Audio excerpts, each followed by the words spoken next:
come from the Boy Scouts. We got to follow up with that. Good afternoon. We'll work on it. I'm Erik Tomalis. As Kenny shared, I am a practitioner. I come from the nonprofit space. I like to share with folks that I'm a recovering fundraiser, and so I want to be on this side to be able to support what y'all are doing.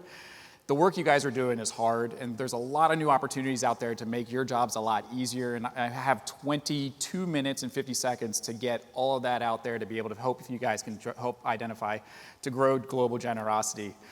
But like when I start thinking about generosity, just take a step back. I know it's after lunch, we just had a good meal, we had some good fellowship, we had some good conversations, but sit through and just think for a second, where's the first time you thought about generosity or learned about generosity? And where I did was at the Boy Scouts of America, right? Like sitting down in my American Legion in my fire hall, saying the Scout law on a regular basis. The Scout is trustworthy, loyal, kind. I'm a kid from Pittsburgh, so Mr. Rogers is my homeboy, and like learning about generosity and being kind to our neighbor is very important. And I think that's a lot of us have been able to do that in our careers. And so I think through generosity begets generosity, where we want to go and how we want to support one another matters. And for those in the back that can't read this, I think this is a very inspirational quote because I'm going to take it a step back further. Eglani Jeb, the founder of Save the Children, said this quote over 110 years ago. We have to devise means of making known the facts in such a way as to touch the imagination of the world. The world is not ungenerous, but unimaginative and very busy. Think through that. 110 years ago, this quote was said. Before technology, where people were sitting on their front porch, there was no television, there was no radio, there was no technology, AI, all the stuff that we're talking about today. People were busy back then. And when Kenny talked about the idea about my background visiting with donors and having that one-to-one conversation, people are not answering my calls because they're ungenerous. They're just busy. They're worried about their families. They're taking their kids to school. There's a lot of things that are going on. There's a lot of noise in our world. But now we have to figure a way to be able to pull through the noise to be able to focus in on our organization. But the challenge is we're facing this approach that's approaching us right now, right? Like when we came to our nonprofit organizations, we continue to go down this traditional path. We wanted to focus on the same things. We've inherited these old campaigns, these old technologies, these old principles that we came as leadership in our new positions. And we're going through the same thing, lagging donor retention, legacy tactics doing the same thing. But the idea where we want to move forward is this forward-thinking approach of being donor-centered through a responsive fundraising platform and opportunity. And what happens when you do that, it'll increase your retention, it'll increase your average gift, as well as decrease your staff time. And so I always have to start with the doom and gloom. I mean, I was talking to a nonprofit organization last week, and she said to me straight up she is very, very top heavy. There's so many major donors above 6 and 7 figures that are supporting her organization. She has none at the lower level. She has not that many $20 and $100 and individuals to replace it. And this is honest what's going on in the entire industry right now. And it's called the generosity crisis. And the Lilly School and the Giving Institute and the Giving USA have been all putting documentation all around it, where donors in the last 5 years are going deeper and wider to support our organizations. These low-level donors are leaving and going to new places. And so when Dr. Adrian Sargent did this reporting, he tried to identify why. And the answer came back was lacking in personal messaging, lacking asks, and just that transparency is what's looking at. And Dean Una says it great for those in the back. It says, donors not only want to understand the impact of their gifts, but value organizations that intentionally foster meaningful relationships with their donors. The world we're fundraising is changing in a large manner, and it's a lot to do because the things around us we're already used to. Netflix is already suggesting TV shows for us. I just came back I fly down here every once in a while for different conferences, and the Uber has become so personal to my technology that when I land at the airport, it offers up 2 places, the Renaissance and this hotel, because it knows I'm going to the same place over and over again. Uber knows, Amazon knows, Netflix knows, all these technologies are doing this two-way behavior, but the question I ask a lot of nonprofit organizations, why can't we do the same thing with our own organizations? We're always 6 or 7 years behind that for-profit, because at the end of the day, generosity begets generosity, but giving is super personal. And my background is, giving is personal to me, where, my goddaughter was a patient at St. Jude. If you know anything with St. Jude, your child is sick, you send them to Children's. Your child is dying, you send them to St. Jude. She passed away when she was 12 years old, and my family wants to honor her legacy, and we continue to support St. Jude in the mission. But I don't want an email saying happy birthday from Dick's Sporting Goods or Uber. I want a message from the organization that I'm passionate about. And think through that. Your donors want the same thing. They want that one-to-one connection with you as leaders in your nonprofit organizations. So how can we take this to our own organizations?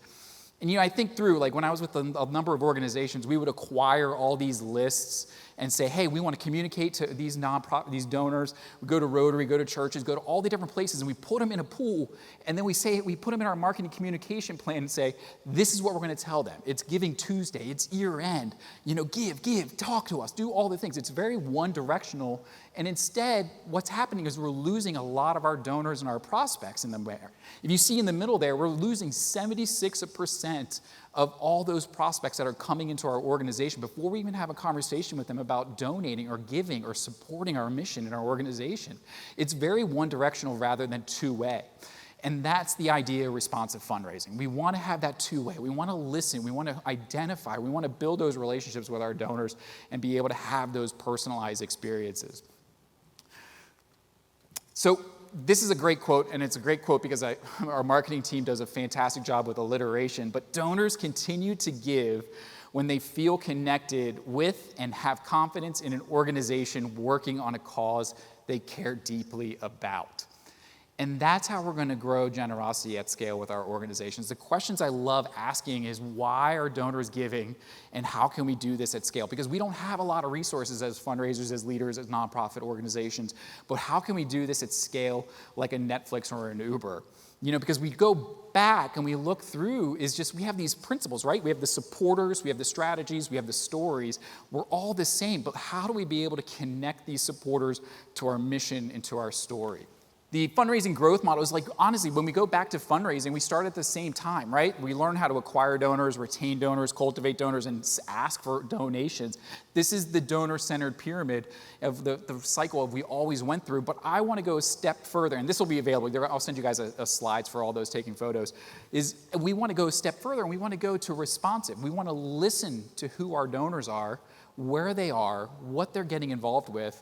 Connect with them personally. Connect with them and identify where that connection point might be. What channel is appropriate for that individual and for that prospect, for our donor and organization, as well as suggest.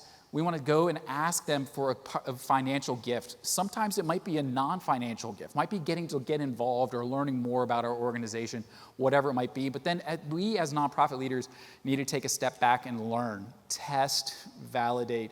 Just because we've done it last year doesn't mean we have to do it over and over and over again. And that's the idea of responsive fundraising. But the problem is, like I said earlier, is we're handcuffed by these technologies and these tools and these strategies that we've already inherited. But how do we upend that status quo to be able to go there? And Dr. Baladin said every system is perfectly designed to get the results it gets, right? Like data is going to show what we want it to show. How do we change the mindset in our own organization to that next step? And that's how we're going to be able to upend this status quo and move our team to become more responsive. There's a couple mindsets I want to go through, and there's a lot more here, but the mindset is to start with one piece at the start of it. We want to be personal for all. We want to treat every donor like a major donor. Whether it's a $10,000 donor or a $50,000 donor, we want to have those personalized donor journeys and build the processes and adopt technology to treat them all like major donors. We want to connect with them and listen and build those relationships. So in doing so, we need to take a step back. You need to take an entire audit of your entire donor file and identify their personas. Everyone is different. Don't communicate to them the same way over and over again, right? Like you have your stay-at-home mom, you have a CFO, they're all two different personas. The family who wants to contribute a lot, the ones that want to volunteer and get engaged, everyone is different. And so how do we do that? We need to identify in our own organizations, take a first step, identify 2, maybe 3 personas. What are the key traits that are out there in your donor and your prospect file? List out those action steps. What is the appropriate response for a new donor welcome series or someone who just subscribed to your newsletter? What would that be? And list that out as a group. Match the actions to their messaging. What channel is it appropriate? Is it digital? Is it text? Is it email? Is it letters? Whatever it might be, connect them to their persona and make those suggestions. Is it getting involved? Is it getting more engagement? Is it learning? Is it volunteering? All of those personas have different journeys and different paths, and you have to be able to test and validate all those different components. Always be willing to learn. But how do we do this? You're probably like, yep, Eric, that's great. It's very high level and strategic. But what do we do? How do we do it tactically to be able to do this? And so think through this, right? Like, I love talking about Stephen, where Stephen attended a dinner, right? Just out of nowhere, right? An hour after that dinner, he gets a letter or an email in his inbox that says, thank you for attending. And in there's a survey. 3 simple questions. Do you want to learn more? Do you want to get engaged? Do you want to donate? He wanted to learn more, right? He clicked on that link. A day later, he gets a phone call from someone in our organization saying, thank you for attending. We really do appreciate your time and talent in coming into our organization. And 2 days later, he gets a text message based on that survey. He wanted to learn more. So now Stephen goes to our website and he donates.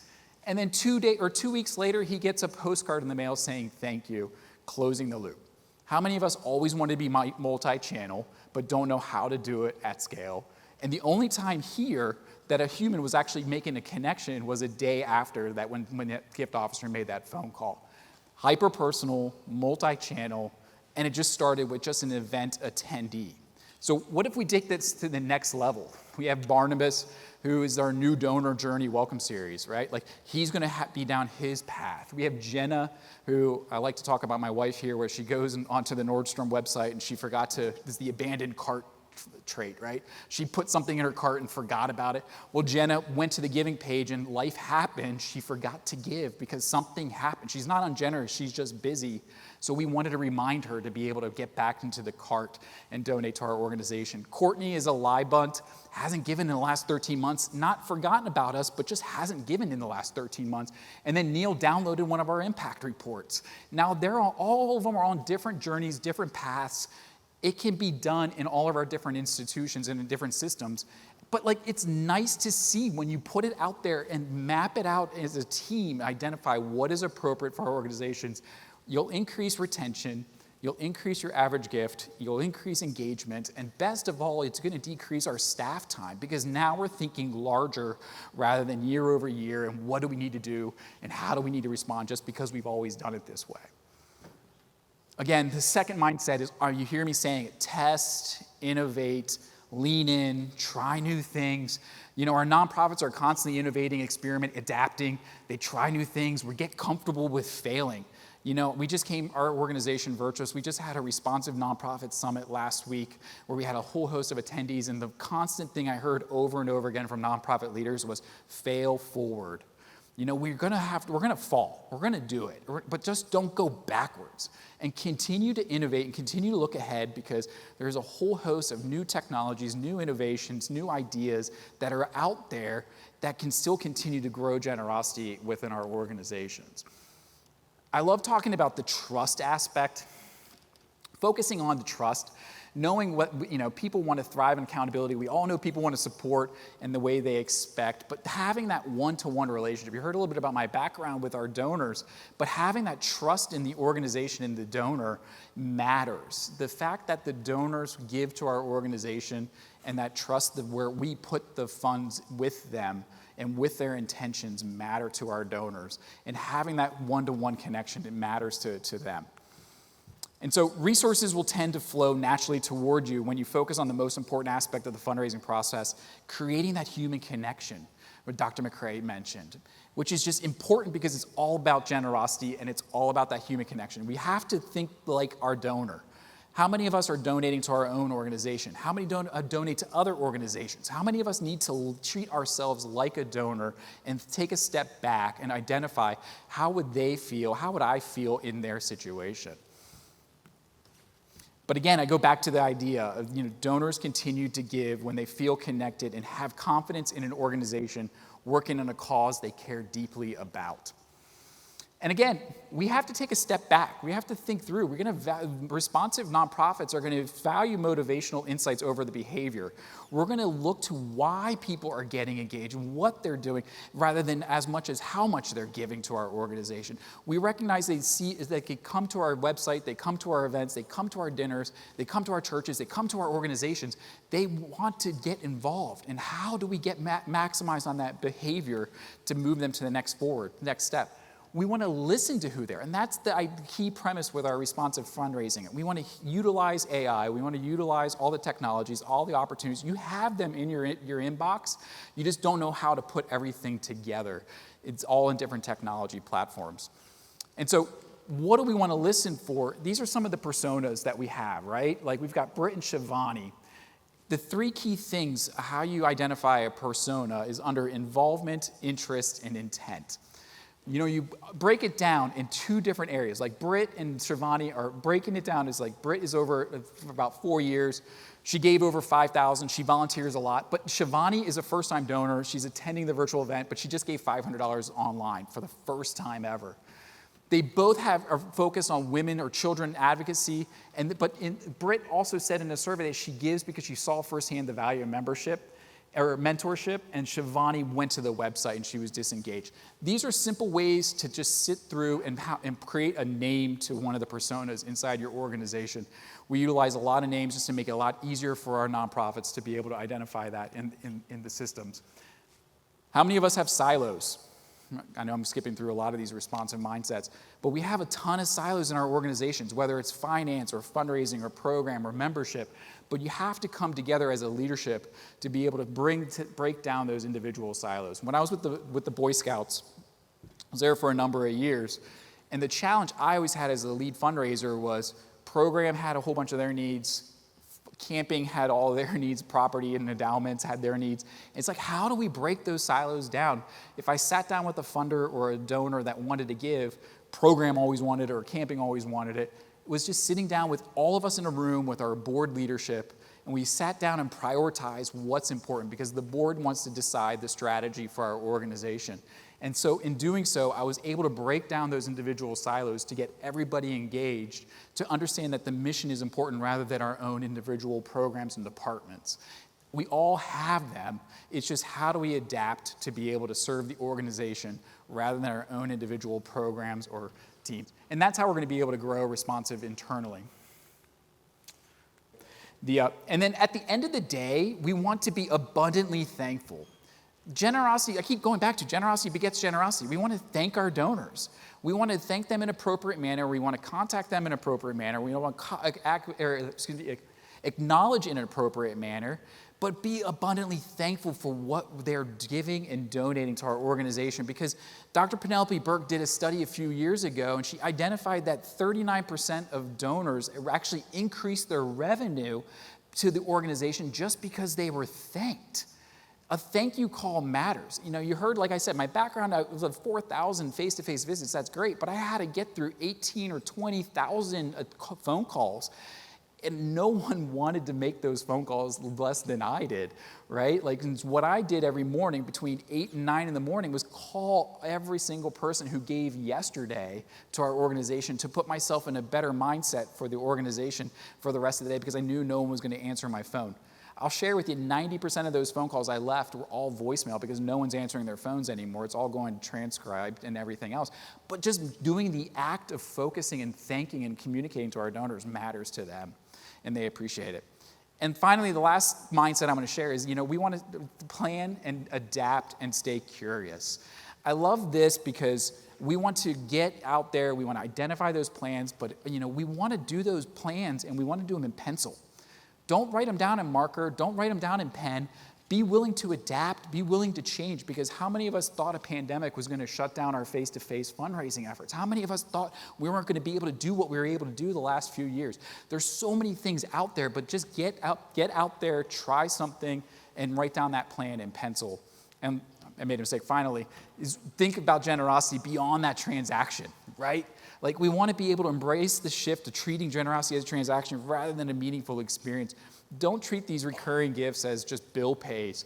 Communicate, thank, appreciate, and talk to our donors on a regular basis. Again, it goes back to the basic core tenets of responsive fundraising, of listening, connecting, suggesting, and learning from this experience.